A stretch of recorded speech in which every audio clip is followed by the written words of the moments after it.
Be me, 29M, hold a PhD in evolutionary psychology, with a minor in archaic revivalism thesis titled, The Digital Cage, How Wi-Fi Signals Suppress Alpha Brainwaves, living in a hyper-modern condo in San Francisco. Rent is $4,200 a month paid for by the Bank of Dad. Is a semiconductor tycoon literally makes the chips that run the simulation. I hate he loves Elon Musk and talks about optimization and throughput. Sunday brunch at the country club. I'm wearing a hand-woven hemp tunic that itches like fiberglass. Dad is wearing an Apple Watch on both wrists and Google Glass. He asks about my job search. I tell him I'm done with the corporate meat grinder. I tell him society is a farm, and we are the cattle. Dad orders another mimosa, and checks his stocks on his glasses. Mom asks if I've tried that coding bootcamp. I slam my fist on the table. Organic, unrefined sugar packets fly everywhere. I tell them I'm founding a sanctuary, a return to the Paleolithic, a place where men can be men and women can be gatherers. No screens,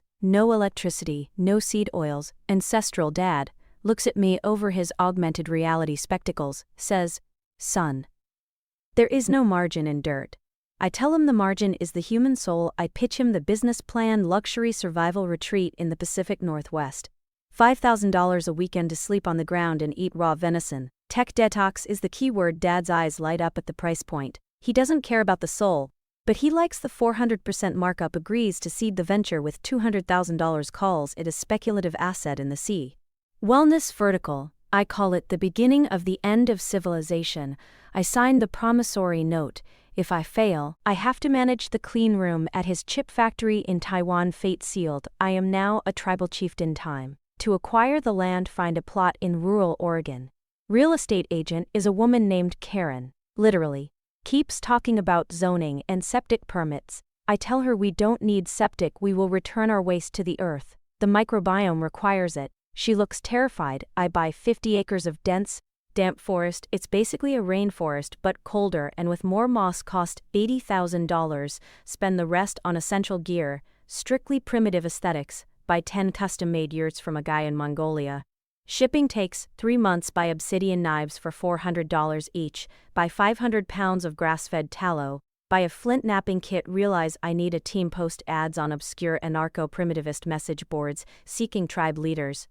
For the New World Order, get 200 emails from Unabomber wannabes. Interview process involves starting a fire with friction. Hire 3 people. First is Bear, 6'4", beard down to his navel claims. He lived with wolves for 2 years. Pretty sure he was just homeless in Portland. Hired as head of security and hunting. Second is Luna, 23F. Dreadlocks.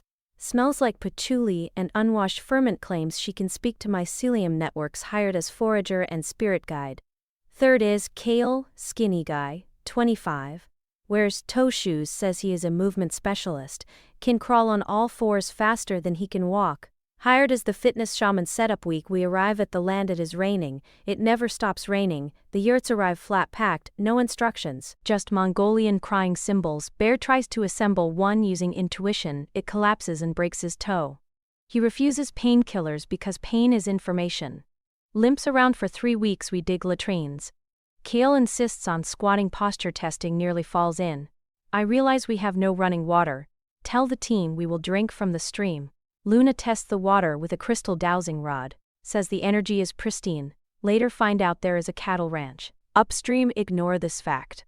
Focus on the vibes. Grand opening. Ancestral is live website. Looks like a cave painting, but takes credit cards. Sold out the first month. Target demographic: burned out tech CEOs and crypto millionaires. They want to feel hard. Friday, 3 p.m. The first batch of initiates arrives. A convoy of Tesla Cybertrucks and G-Wagons. They step out into the mud wearing $2,000 Arc'teryx jackets. I meet them at the gate, wearing a loincloth and a bear pelt I bought on eBay.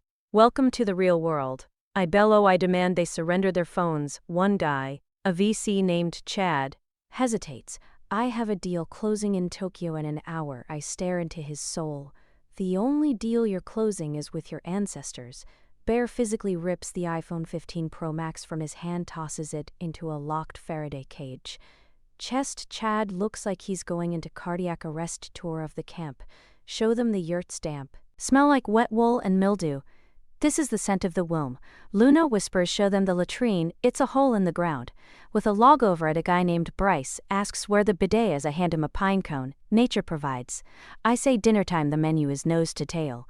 Literally just chunks of raw liver and bone marrow served on flat rocks, no forks. Forks are the devil's tines. I explain. The guests look at the bloody meat. Chad asks if there is a vegan option. I laugh. The deer was vegan. You are the predator. They eat it because they are afraid of seeming beta. Night falls. Absolute darkness. No artificial light allowed, just a campfire. Kale leads a primal scream session. 20 grown men in tech vests screaming into the void. It sounds like a dying herd of seals. I feel powerful. I am a king. Day 2, 5 a.m. Wake up call. Bear bangs 2 rocks together next to their heads. Time to hunt, he growls. It is 38 degrees, and raining. We hand them sharpened sticks. Them into the woods to hunt squirrels. Obviously we are not going to catch anything. It is purely performative. Bryce trips over a root and sprains his ankle. Demands a medic. I tell him to rub dirt on it. Inflammation is the body's healing fire. I recite. He is crying actual tears. Luna finds some mushrooms, lion's mane. She says, good for neural plasticity. She puts them in the morning bone broth. 10 a.m. The movement workshop. KL is teaching them how to crawl through mud, tells them to visualize being a lizard. Half the group is vomiting. I assume it's the intense detox purging the seed oils. 11 a.m. It is not the detox, it is the mushrooms. Luna definitely picked the wrong mushrooms. Chad is naked, hugging a Douglas fir tree, screaming about the blockchain of the universe. Bryce is lying in the mud, believing he is actually a lizard bear. Is paranoid, thinks the squirrels are organizing against us. I am feeling a bit woozy myself. The walls of the yurt are breathing. I try to maintain frame. This is the vision quest. I announce, you are breaking through the matrix. Suddenly, a storm rolls in, not just rain. A Pacific Northwest squall, wind gusts of 60 miles per hour. The Mongolian yurts were not rated for this yurt. 3 takes flight, literally lifts off the ground like a UFO, exposes 3 shivering crypto bras, huddled for warmth. The latrine overflows. The pristine stream rises, mixing with the cattle runoff from upstream. Total sanitary collapse. Chaos reigns. Chad climbs the tree he was hugging, refuses to come down, yells that he is. The owl god Bryce is hypothermic. I realize I have no satellite phone because I wanted total disconnection. I have to run to the nearest town. 5 miles away, barefoot in a loincloth, run through the woods like a maniac. Step on a sharp rock. Infection. Immediate reach. A gas station. Burst through the door, covered in mud, blood, and tallow. Teenage clerk looks at me, doesn't even blink. Bathroom is for customers only, he says. Call 911. I wheeze, and my dad. Ambulance arrives at the camp. Police arrive. Dad arrives in a black helicopter an hour later, lands in the only clearing. Steps out wearing a bespoke suit and rain boots, surveys the scene. Naked tech bros, hallucinating in the mud, collapsed tents, an overflowing pit of waste. Bear is trying to fight a police car. Dad walks up to me. I am wrapped in a foil emergency blanket, shivering uncontrollably. So, Dad says, how are the margins? I don't answer. I just want a Tylenol and a Hot Pocket. The aftermath. 3 lawsuits filed within the week. Chad is suing for emotional distress and Lyme disease. Bryce is suing for the ankle and the lizard trauma. The EPA is fining us for the latrine situation. Dad settles everything out of court. Costs him about $500,000. He doesn't even yell, just sighs and hands me a plane ticket to Taiwan. The clean room awaits, he says 6 months later. Living in Taipei, working 12-hour shifts in the chip factory. Wearing a full-body white hazmat suit, air is filtered to 99.99%. Purity temperature is regulated to exactly 68 degrees. Artificial lighting is bright, sterile lighting is bright, sterile lighting. Constant, I love it. It is safe, it is optimized, no mud, no bugs, no nature. I go to a vending machine on break. Buy a coffee in a plastic can.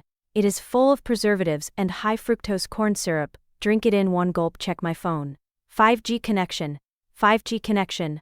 Full bars. Browse Twitter. See a post from Luna. She's starting a new cult in Joshua Tree. Solar prana breathing. I block her text. Dad, throughput is up 4% this quarter. He sends a thumbs up emoji. I sit back in my ergonomic chair. The hum of the servers is the only sound. It sounds like a lullaby. I am finally happy. Civilization is great. Nature is trying to kill you. Never going outside again. Pic related. It's me in the hazmat suit giving a thumbs up. Eyes dead, but comfortable.